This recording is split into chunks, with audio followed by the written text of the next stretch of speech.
Easy লার্নিংয়ে আপনাদের সবাইকে স্বাগত। আমরা তো সবসময়ই দেখি ওপর থেকে কোনো জিনিস ছেড়ে দিলে সেটা সোজা মাটিতে এসে পড়ে।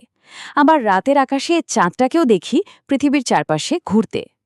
এই সব কিছুর পেছনে কিন্তু একটা শক্তি কাজ করে, যার নাম মহাকর্ষ বা গ্র্যাভিটি। তো চলুন আজ এই মহাকর্ষের পেছনের আসল গল্পটা একদম সহজ করে জেনে নিই। একটা গল্প তো আমরা প্রায় সবাই শুনেছি, তাই না? বিজ্ঞানী আইজ্যাক নিউটন একদিন একটা আপেল গাছের নিচে বসে কি যেন ভাবছিলেন, আর ঠিক তখনই একটা আপেল টুপ করে তার সামনে পড়ল। এই সাধারণ একটা ঘটনায় কিন্তু তার মাথায় এক অসাধারণ প্রশ্নের জন্ম দিল। যে শক্তিটা আপেলটাকে মাটির দিকে টানছে, সে একই শক্তি কি চাঁদকেও টানছে? আর যদি টেনেই থাকে, তাহলে আপেলের মতো চাঁদটাও কেন ধপাস করে পৃথিবীর ওপরে এসে পড়ে না? এই একটা প্রশ্নই ছিল এক যুগান্তকারী আবিষ্কারের সূচনা। তো এই আলোচনায় আমরা ধাপে ধাপে এগিয়ে যাব। প্রথমে দেখব আপেল আর চাঁদের মধ্যে অদ্ভুত সংযোগটা কোথায়। এরপর জানব মহাকর্ষের সেই সার্বজনীন সূত্রটা কি। তারপর পৃথিবীতে জিনিসপত্র কিভাবে পড়ে সেটা দেখব। আর সবশেষে ভর আর ওজনের মধ্যে যে একটা সূক্ষ্ম কিন্তু খুব গুরুত্বপূর্ণ পার্থক্য আছে, সেটা বোঝার চেষ্টা করব। তাহলে চলুন প্রথম পর্বটা শুরু করা যাক।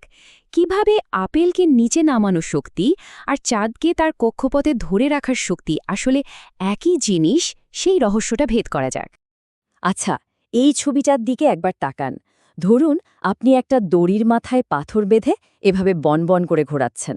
পাথরটা কিন্তু সোজা ছিটকে যাচ্ছে না, বরং একটা গোল পথে ঘুরছে। কেন?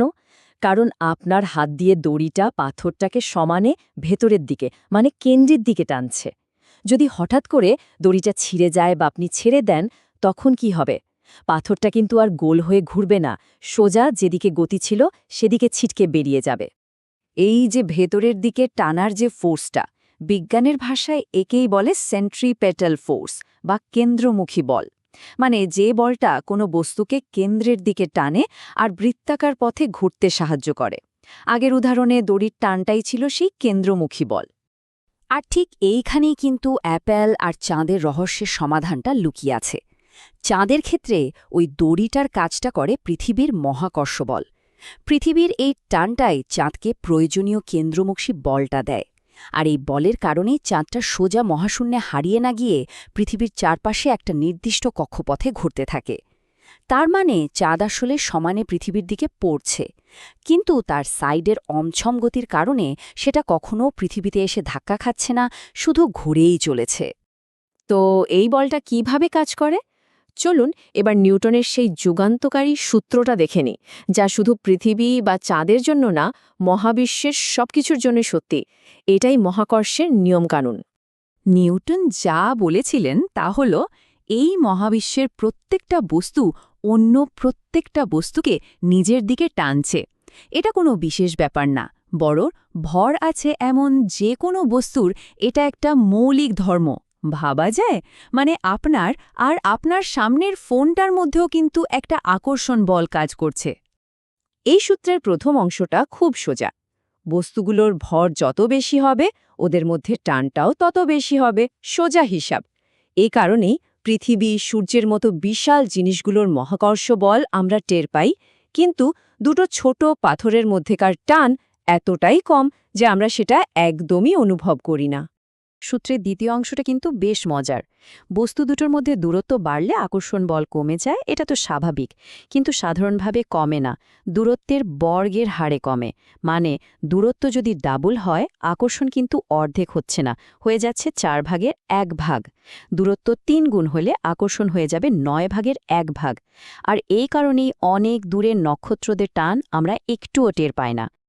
আচ্ছা, মহাবিশ্বের বিশাল ব্যাপার-স্যাপার তো হলো। এবার একটু আমাদের চেনা পৃথিবীতে ফেরা যাক। এখানে মহাকর্ষের কারণে জিনিসপত্র কিভাবে নিচে পড়ে, চলুন সেটা একটু ভালো করে দেখি। ধরুন কোনো একটা জিনিস উপর থেকে পড়ছে, আর তার উপর শুধু পৃথিবীর টানটাই কাজ করছে, অন্য কোনো বাধা, যেমন বাতাসের বাধা, নেই। এই অবস্থাকেই আমরা বলি ফ্রি ফল বা অবাধ পতন। কিন্তু একটা প্রশ্ন তো আসেই, তাই না? একটা ভারী জিনিস আর একটা হালকা জিনিস, ধরুন একটা পাথর আর একটা কাগজের টুকরো, দুটো কি একই স্পিডে নিচে পড়বে? কোনটা আগে মাটিতে পৌঁছাবে বলে মনে হয়? আমরা তো খালি চোখে দেখি যে পাথরটাই আগে মাটিতে পড়ে, কিন্তু এর আসল কারণ কিন্তু ওজন না, এর কারণ হলো বাতাসের বাধা। কাগজটা অনেক বেশি ছড়ানো থাকে বলে বাতাস তাকে বেশি বাধা দেয়, তাই তার পড়ার গতি কমে যায়।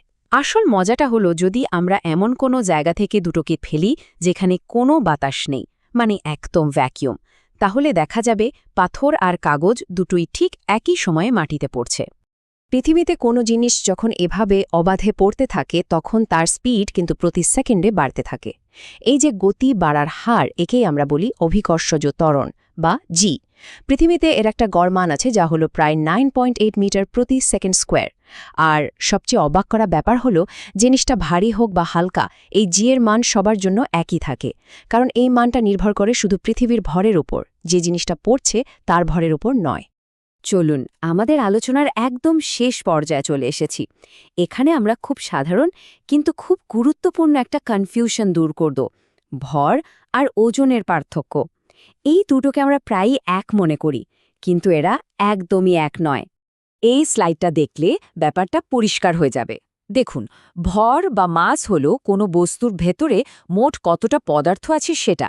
আপনি পৃথিবীতে থাকুন বা চাঁদে, আপনার ভর কিন্তু একদম সেম থাকবে। এর একক হলো কিলোগ্রাম বা কেজি। অন্যদিকে ওজন বা ওয়েট হলো ওই গ্রহটা আপনাকে কতটা জোরে টানছে সেই ফোর্সের পরিমাপ।